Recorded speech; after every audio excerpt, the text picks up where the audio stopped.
प्रधानमंत्री मोदी संबोधित कर रहे हैं। आज महानवमी है। आज देवी सिद्धिदात्री का दिन है।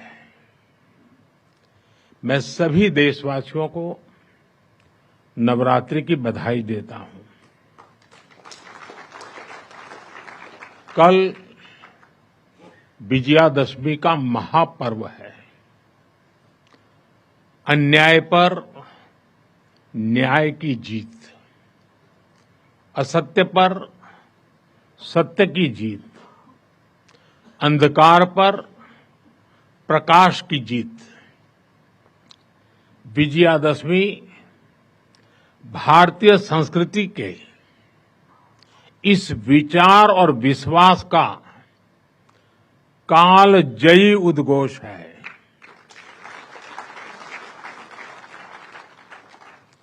ऐसे महान पर्व पर 100 वर्ष पूर्व राष्ट्रीय स्वयंसेवक संघ की स्थापना ये कोई संयोग नहीं था। ये हजारों वर्षों से चली आ रही उस परंपरा का पुनरुत्थान था, जिसमें राष्ट्र चेतना समय समय पर उस युग की चुनौतियों का सामना करने के लिए नए नए अवतारों में प्रकट होती है। इस युग में संघ उसी अनादि राष्ट्र चेतना का पुण्य अवतार है।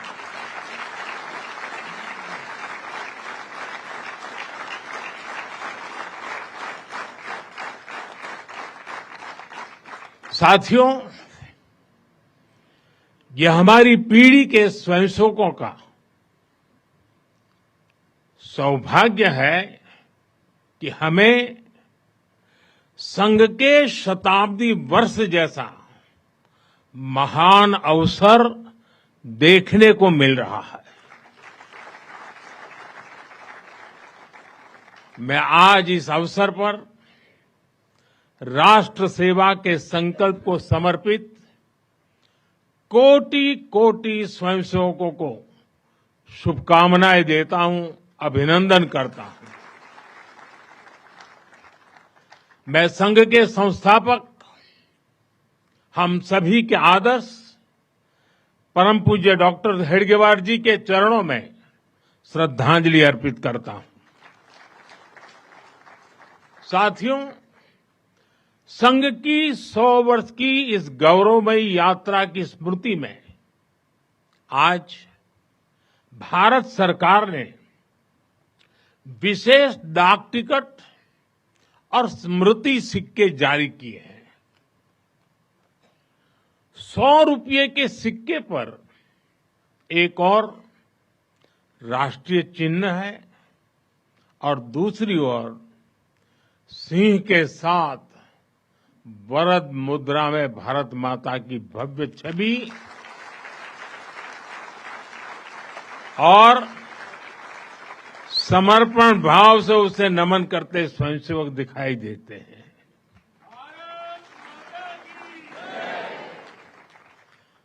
भारतीय मुद्रा पर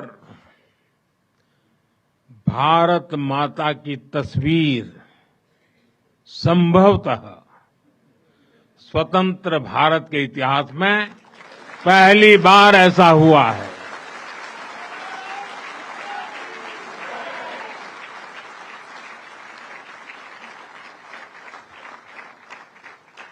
इस सिक्के के ऊपर संघ का बोध वाक्य भी अंकित है।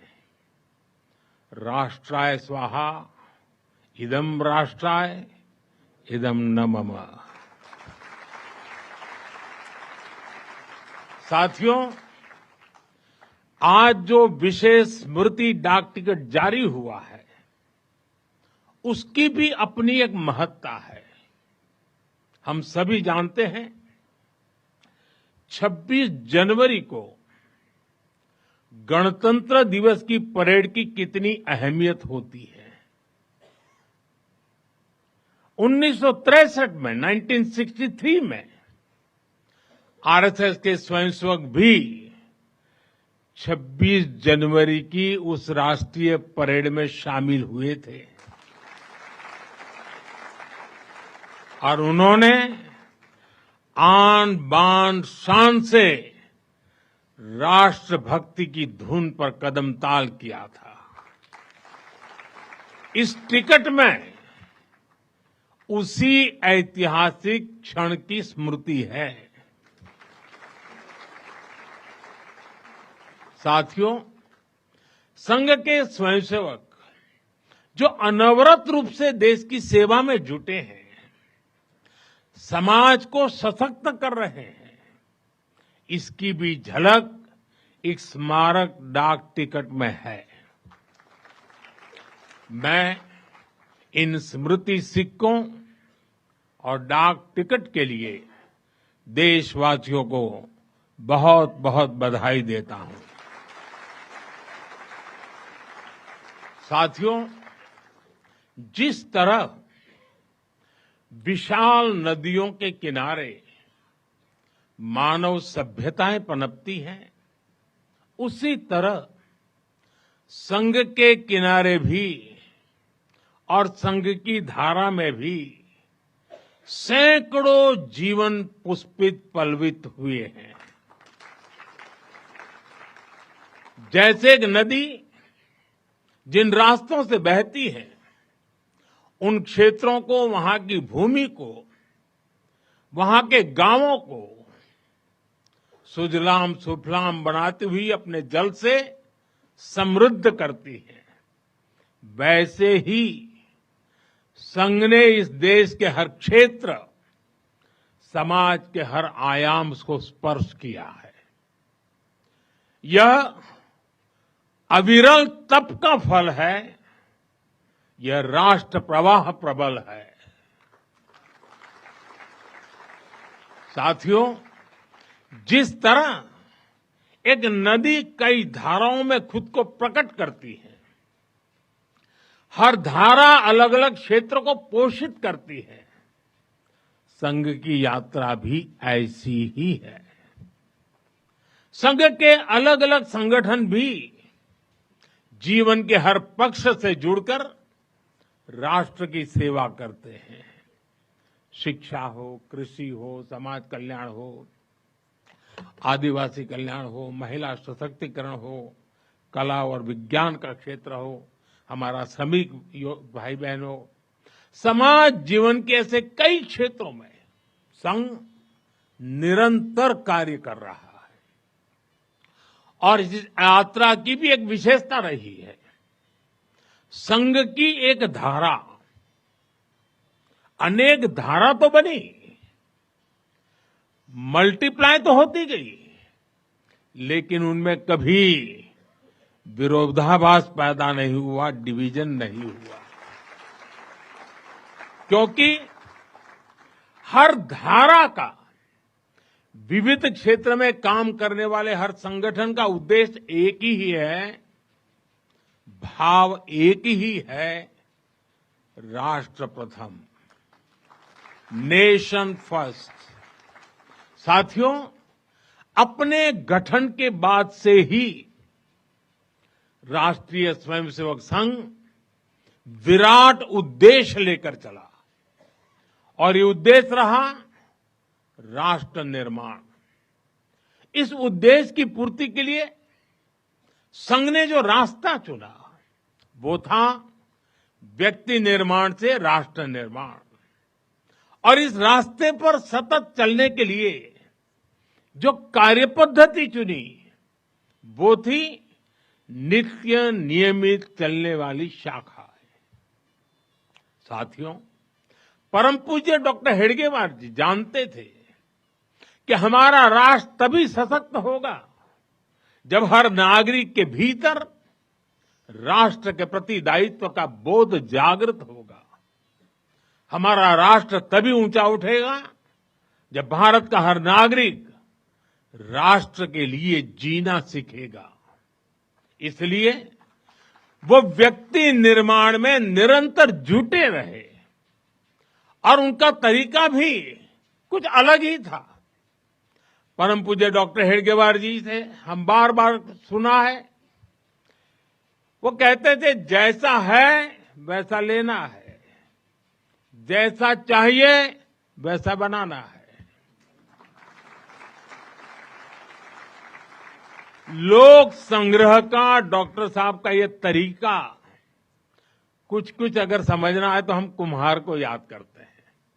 जैसे कुम्हार ईंट पकाता है तो जमीन की सामान्य सी मिट्टी से शुरू करता है।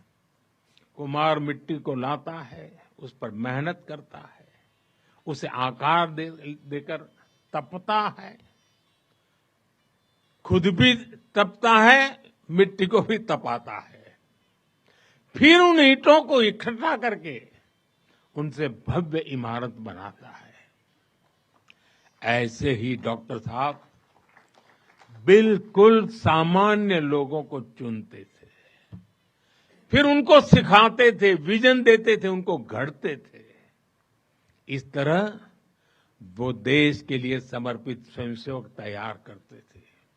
इसलिए संघ के बारे में कहा जाता है कि इसमें सामान्य लोग मिलकर असामान्य अभूतपूर्व कार्य करते हैं। साथियों, व्यक्ति निर्माण की ये सुंदर प्रक्रिया हम आज भी संघ की शाखाओं में देखते हैं। संघ शाखा का मैदान एक ऐसी प्रेरणा भूमि है जहां से स्वयं सेवक की अहम से वयम की यात्रा शुरू होती है। संघ की शाखाएं व्यक्ति निर्माण की यज्ञ वेदी है। इन शाखाओं में व्यक्ति का शारीरिक, मानसिक और सामाजिक विकास होता है। स्वयंसेवकों के मन में राष्ट्र सेवा का भाव और साहस दिन प्रतिदिन पनपता रहता है। उनके लिए त्याग और समर्पण सहज हो जाता है।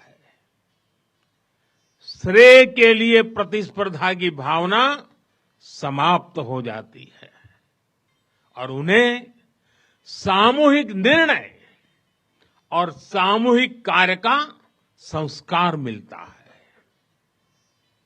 साथियों, राष्ट्र निर्माण का महान उद्देश्य व्यक्ति निर्माण का स्पष्ट पथ और शाखा जैसी सरल जीवंत कार्य पद्धति, यही संघ की 100 वर्षों की यात्रा का आधार बने हैं। इन्हीं स्तंभों पर खड़े होकर संघ ने लाखों स्वयंसेवकों को गढ़ा, जो विभिन्न क्षेत्रों में देश को अपना सर्वोत्तम दे रहे हैं, देश को आगे बढ़ाने के लिए निरंतर प्रयास कर रहे हैं। समर्पण से, सेवा से और राष्ट्र के उत्कर्ष की साधना से। साथियों, संघ जब से अस्तित्व में आया, संघ के लिए देश की प्राथमिकता ही उसकी अपनी प्राथमिकता रही है। इसलिए जिस कालखंड में जो बड़ी चुनौती देश के सामने आई, संघ ने उस कालखंड के अंदर अपने आप को झोंक दिया। संघ उससे जूझता रहा। आजादी की लड़ाई के समय देखें तो परम पूज्य डॉक्टर हेडगेवार जी समेत अनेक कार्यकर्ता ने स्वतंत्रता आंदोलन में हिस्सा लिया। डॉक्टर साहब कई बार जेल तक गए।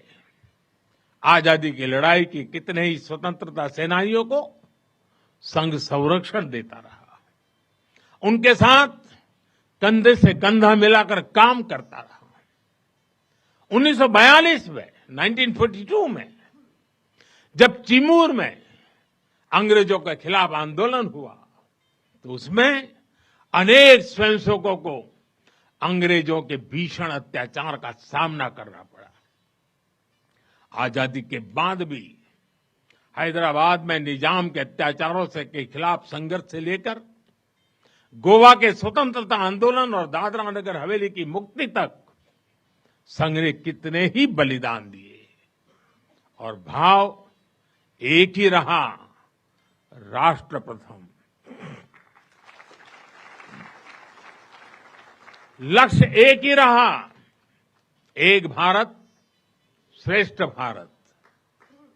साथियों, राष्ट्र साधना की इस यात्रा में ऐसा नहीं है कि संघ पर हमले नहीं हुए, संघ के खिलाफ साजिशें नहीं हुई।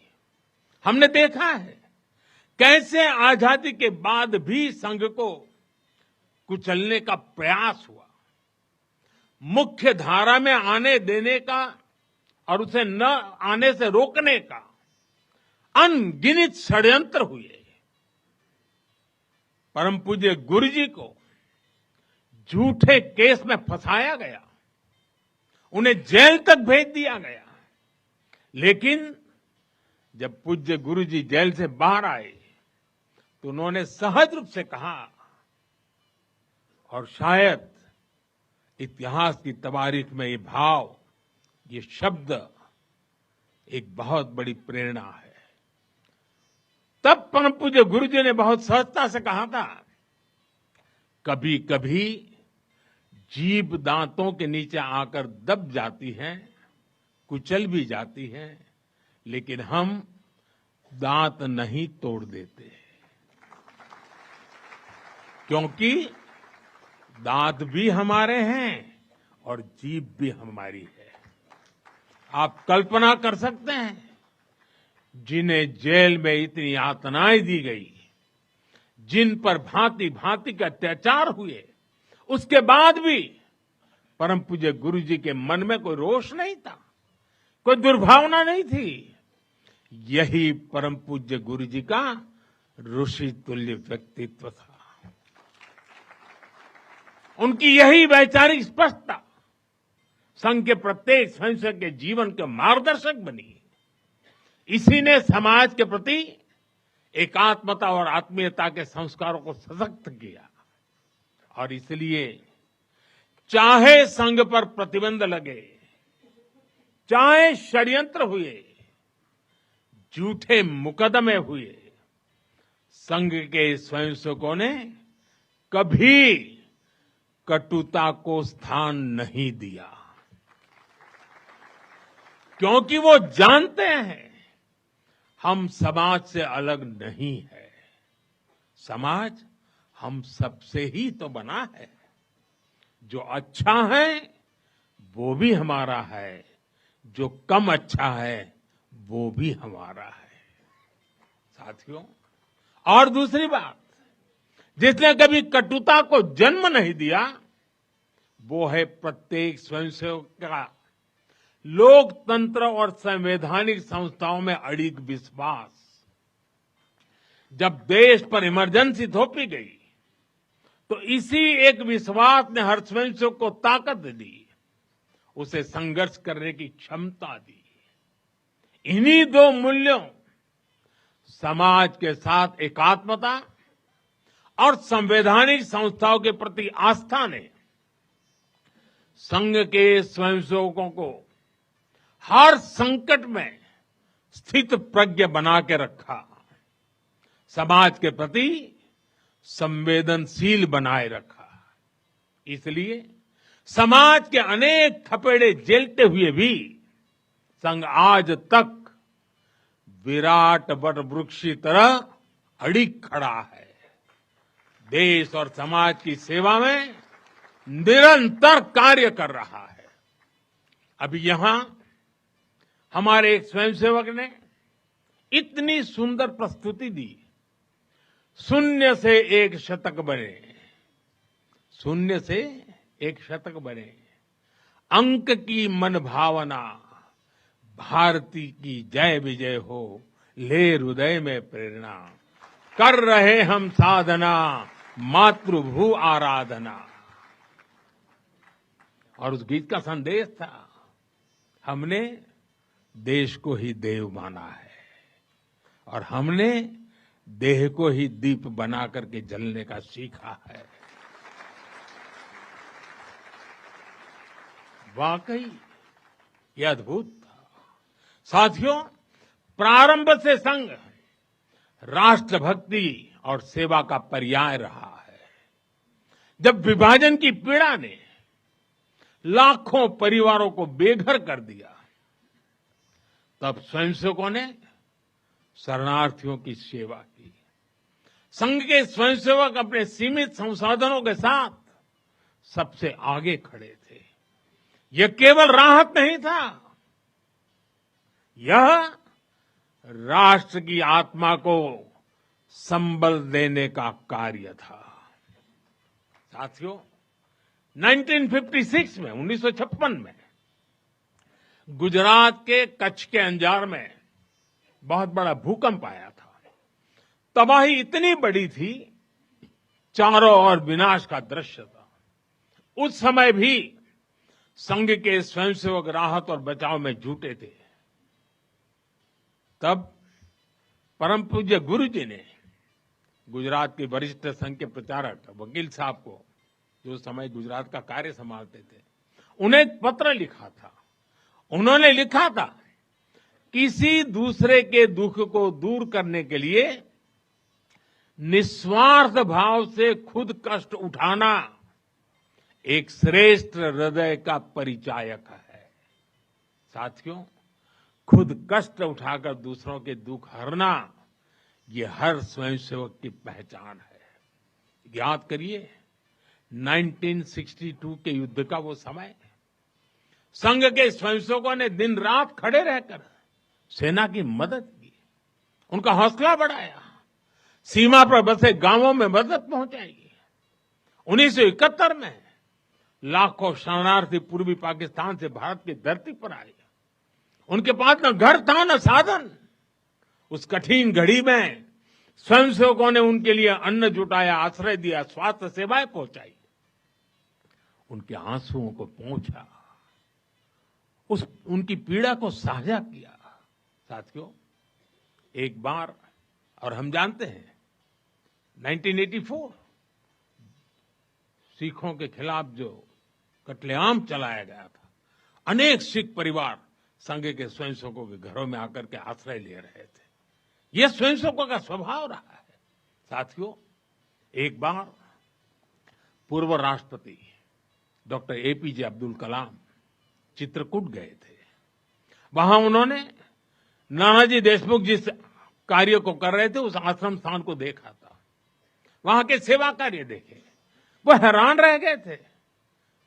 उसी प्रकार से पूर्व राष्ट्रपति प्रणब मुखर्जी भी जब नागपुर गए, तो वो भी संघ के अनुशासन, संघ की सादगी, उसको देखकर बहुत प्रभावित हुए थे। साथियों, आज भी आप देखें, पंजाब की बाढ़, हिमाचल उत्तराखंड की आपदा, केरल के वायनाड की त्रासदी, हर जगह स्वयंसेवक सबसे पहले पहुंचने वालों में से एक रहते हैं।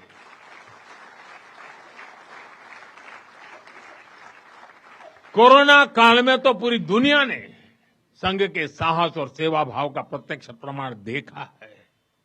साथियों, अपनी 100 वर्ष की इस यात्रा में संघ का एक बड़ा काम ये रहा है, उसने समाज के अलग अलग वर्गों में आत्मबोध जगाया, स्वाभिमान जगाया। और इसके लिए संघ देश के उन क्षेत्रों में भी कार्य करता रहा है जो दुर्गम है, जहां पहुंचना सबसे कठिन है। हमारे देश में लगभग 10 करोड़ आदिवासी भाई बहन हैं, जिनके कल्याण के लिए संघ लगातार प्रयासरत है। लंबे समय तक सरकारों ने उन्हें प्राथमिकता नहीं दी, लेकिन संघ ने उनकी संस्कृति, उनके पर्व, उत्सव, उनकी भाषा और परंपराओं को सर्वोच्च प्राथमिकता दी। सेवा भारती, विद्या भारती, एकल विद्यालय, वनवासी कल्याण आश्रम आदिवासी समाज के सशक्तिकरण का स्तंभ बनकर के उभरे। आज हमारे आदिवासी भाई बहनों में जो आत्मविश्वास आया है वो उनके जीवन में बदल रहा है। छूत जैसी गंदगी भरी पड़ी है, ये हिंदू समाज की बहुत बड़ी चुनौती रही है। एक ऐसी गंभीर चिंता है जिस पर संघ लगातार काम करता रहा है। एक बार महात्मा गांधी जी वर्धा में संघ के शिविर में गए थे। उन्होंने भी संघ में समता, ममता, समरसता, समभाव, मम भाव, ये जो कुछ भी देखा उसकी खुलकर तारीफ की थी। और आप देखिए, डॉक्टर साहब से लेकर आज तक संघ की हर महान विभूति ने, हर सरसंघ चालक ने भेदभाव और छुआछूत के खिलाफ लड़ाई लड़ी है। परम पूज्य गुरु जी ने निरंतर न हिंदू पतितो भवेत की भावना को आगे बढ़ाया। यानी हर हिंदू एक ही परिवार है, कोई भी हिंदू कभी पतित या नीचा नहीं हो सकता। पूज्य बाला साहब देवव्रत जी के शब्द भी हम सबको याद है। वो कहते थे, छुआछूत अगर पाप नहीं, छुआछूत अगर पाप नहीं तो दुनिया में कोई पाप नहीं है। सरसंघ चालक रहते हुए पूज्य रज्जू भैया जी और पूज्य सुदर्शन जी ने भी इसी भावना को आगे बढ़ाया। वर्तमान सरसंघ चालक आदरणीय मोहन भागवत जी ने भी समरसता के लिए समाज के सामने स्पष्ट लक्ष्य रखा है और गांव-गांव तक इस बात की ज्योत जगाई है। क्या है वो? उन्होंने कहा, एक कुआं, एक मंदिर और एक श्मशान। इसे लेकर संघ देश के कोने कोने में गया है। कोई भेदभाव नहीं, कोई मतभेद नहीं, कोई मनभेद नहीं। यही समरसता का आधार है, यही सर्वसमावेशी समाज का संकल्प है। और संघ इसी को निरंतर नई शक्ति दे रहा है, नई ऊर्जा दे रहा है। साथियों, जब 100 साल पहले संघ अस्तित्व में आया था तो उस समय की आवश्यकताएं, उस समय के संघर्ष कुछ और थे। तब हमें सैकड़ों वर्षों की राजनीतिक गुलामी से मुक्ति पानी थी, अपने सांस्कृतिक मूल्यों की रक्षा करनी थी। लेकिन आज 100 वर्ष बाद जब भारत विकसित होने की तरफ बढ़ रहा है, जब भारत दुनिया की तीसरी सबसे बड़ी इकोनॉमी बनने जा रहा है,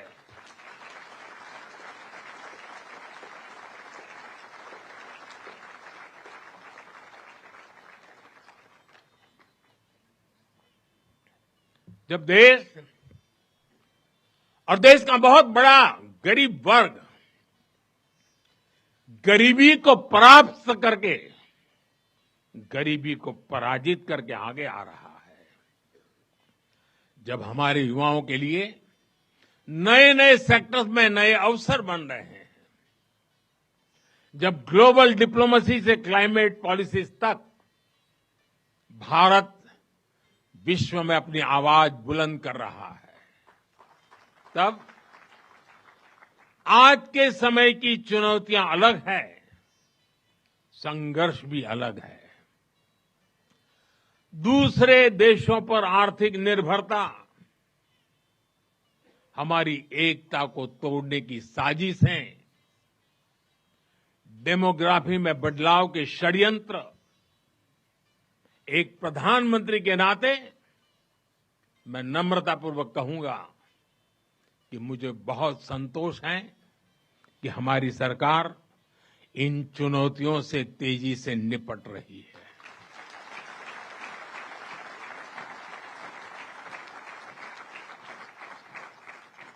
वहीं एक स्वयंसेवक के नाते मुझे ये भी खुशी है कि राष्ट्रीय स्वयंसेवक संघ ने न केवल इन चुनौतियों को पहचान की है, बल्कि इन चुनौतियों से निपटने के लिए ठोस रोड मैप भी बनाया है।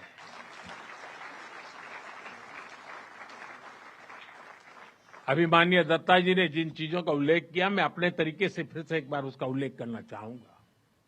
साथियों, संघ के पंच परिवर्तन, स्वबोध, सामाजिक समरसता, कुटुंब प्रबोधन, नागरिक शिष्टाचार और पर्यावरण, ये संकल्प हर स्वयंसेवक के लिए देश के समक्ष उपस्थित चुनौतियों को परास्त करने की बहुत बड़ी प्रेरणा है।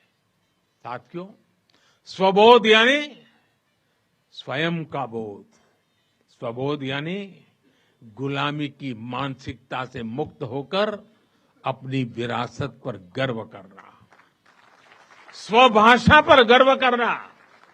स्वबोध यानी स्वदेशी, आत्मनिर्भर होना। और मेरे देशवासियों, ये बात समझ के चलिए, आत्मनिर्भर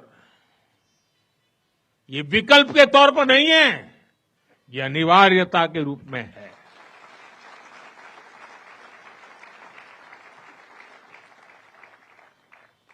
हमें स्वदेशी के अपने मूल मंत्र को समाज का संकल्प बनाना है।